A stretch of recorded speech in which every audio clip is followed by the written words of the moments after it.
ഇവിടെ പ്രേക്ഷകരെ കാലാവസ്ഥ വിശേഷങ്ങളൊക്കെ നമ്മൾ പരിശോധിച്ചാലേ പൊതുവേ നല്ല ചൂടുള്ള ദിവസമാണ് കേട്ടോ ഇന്ന്. ഈ താപനിലയിലൊന്നും വലിയ മാറ്റമൊന്നുമില്ല. കോഴിക്കോടും കണ്ണൂരും അതേപോലെ കാസർഗോഡും പാലക്കാടും തൃശ്ശൂരും ഒക്കെ നല്ല ചൂട് അനുഭവപ്പെടുമെന്നാണ് കാലാവസ്ഥാ വകുപ്പ് അറിയിച്ചിരിക്കുന്നത്. പകൽ സമയത്ത് നല്ല പൊള്ളുന്ന ചൂടായിരിക്കും എന്നും പറയുന്നു. നമുക്ക് ആദ്യമേ സാധാരണ നമ്മൾ മഴ മുന്നറിയിപ്പ് എന്തെങ്കിലും ഉണ്ടോ എന്ന് നോക്കിയാണല്ലോ സാധാരണ നമ്മുടെ സ്കൈ വാച്ച് തുടങ്ങിയത്. പക്ഷെ നമുക്ക് ഇന്ന് ചെറുതായിട്ടൊന്ന് മാറ്റിപ്പിടിക്കാം. താപനില നോക്കി തന്നെ അങ്ങ് തുടങ്ങി. കാരണം നല്ല താപനില പറയുന്നുണ്ട് ഓരോരുത്തരും. തിരുവനന്തപുരത്തും തുടങ്ങാം. തിരുവനന്തപുരത്ത് ഇന്നത്തെ താപനില 34 ഡിഗ്രി സെൽഷ്യസ് ആയിരിക്കും. കുറഞ്ഞ താപനില 23 ഡിഗ്രി സെൽഷ്യസ്. എറണാകുളത്തെ താപനില ഇന്ന് 31 ഡിഗ്രി സെൽഷ്യസ് ആണ്. താപനിലയിൽ കുറച്ച് കുറവുണ്ട് ഇന്ന് കൊച്ചിയിൽ. കുറഞ്ഞ താപനില 25 ഡിഗ്രി സെൽഷ്യസുമായിരിക്കും. കോഴിക്കോട്ടേക്ക് വന്നാൽ താപനിലയിൽ വലിയ മാറ്റമൊന്നുമില്ല. 35 ഡിഗ്രി സെൽഷ്യസ് ആണ് കോഴിക്കോട്ടെ ഉയർന്ന താപനില. കുറഞ്ഞ താപനിലയാണെങ്കിൽ 27 ഡിഗ്രി സെൽഷ്യസും. അതേപോലെ കണ്ണൂരിലേക്ക് വന്നാൽ കണ്ണൂരിൽ കൂടിയ താപനില 34 ഡിഗ്രി സെൽഷ്യസ് ആണ്. കുറഞ്ഞ താപനില 25 ഡിഗ്രി സെൽഷ്യസും. ഇപ്പം തിരുവനന്തപുരത്ത് ഹ്യൂമിഡിറ്റി 85%, അതേപോലെ കോഴിക്കോട് 80%, കണ്ണൂരിൽ 76% ഒക്കെ ഉയരുമെന്നും കൂടി പറയുന്നു. അതുകൊണ്ട് തന്നെ ഇപ്പം ഹ്യൂമിഡിറ്റി ഉയരുന്നത് കൊണ്ട് തന്നെ നല്ല ചൂടും അതേപോലെ തന്നെ ഒരു അസ്വസ്ഥതയും ഒക്കെ അനുഭവപ്പെടും.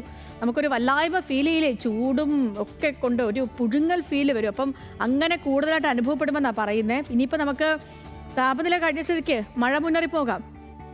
മഴ മുന്നറിയിപ്പ് നോക്കുകയാണെങ്കിൽ സംസ്ഥാനത്ത് മാപ്പ് വന്നു. കാണുമ്പോൾ തന്നെ പ്രേക്ഷകർക്ക് അറിയാം നല്ല മൊത്തം പച്ചിച്ച് നിൽക്കുന്ന ഒരു മാപ്പാണ്. അതായത് ഒരിടത്തും മഴ മുന്നറിയിപ്പൊന്നുമില്ല. ഒരു ജില്ലയിലെ മഴ മുന്നറിയിപ്പില്ല. ഇന്നലെ രാത്രി ചില മഴയൊക്കെ ജില്ലകളിൽ നേരിയ മഴയൊക്കെ ചില ജില്ലകളിൽ ലഭിച്ചിട്ടുണ്ട്. എനിക്ക് തോന്നുന്നു കൊച്ചിയിലൊക്കെ ഇന്നലെ രാത്രി ചെറിയ മഴ പെയ്തു. ഞാൻ ഇന്ന് രാവിലെ നമ്മുടെ ഹലോ മലയാളത്തിന് വരുന്ന സമയത്ത് റോഡിലൊക്കെ ഇച്ചിരി വെള്ളം കാണുന്നുണ്ടായിരുന്നു. അപ്പോൾ എനിക്ക് തോന്നുന്നു ചിലപ്പോൾ ഇന്നലെ വെളുപ്പിനെങ്ങാനും ചെറുങ്ങനെ മഴ പെയ്തെങ്കിലും ഉണ്ടായി. അതേപോലെ തന്നെ കള്ളക്കടൽ പ്രതിഭാസത്തിന് സാധ്യത ഉണ്ടാകുമെന്നൊരു മുന്നറിയിപ്പുണ്ട്. തിരുവനന്തപുരം ജില്ലയിലെ തീരങ്ങളിൽ ഇന്ന് രാത്രി 8:30 വരെയും അതേപോലെ കൊല്ലം ജില്ലയിലെ തീരങ്ങളിൽ നാളെ രാത്രി 11:30 വരെയും 8 മുതൽ 1 മീറ്റർ വരെ ഉയർന്ന തിരമാലയ്ക്ക് സാധ്യതയുണ്ട്. അപ്പോൾ അതുകൊണ്ട് കടലാക്രമണ സാധ്യത നിലനിൽക്കുന്നു. മത്സ്യത്തൊഴിലാളികളും തീരദേശവാസികളും ജാഗ്രത പാലിക്കണമെന്ന് നിർദ്ദേശമുണ്ട്. കടൽക്ഷോഭം രൂക്ഷമാകാൻ സാധ്യത ഉള്ളത് കൊണ്ട് തന്നെ അപകട മേഖലകളിൽ നിന്ന് അധികൃതരുടെ നിർദ്ദേശാനുസരണം മാറി താമസിക്കണം. ചെറിയ വള്ളങ്ങളും ബോട്ടുകളും കടലിലേക്ക് ഇറങ്ങുന്നത് ഈ സമയത്ത് ഒഴിവാക്കണമെന്നും അറിയിച്ചിട്ടുണ്ട്.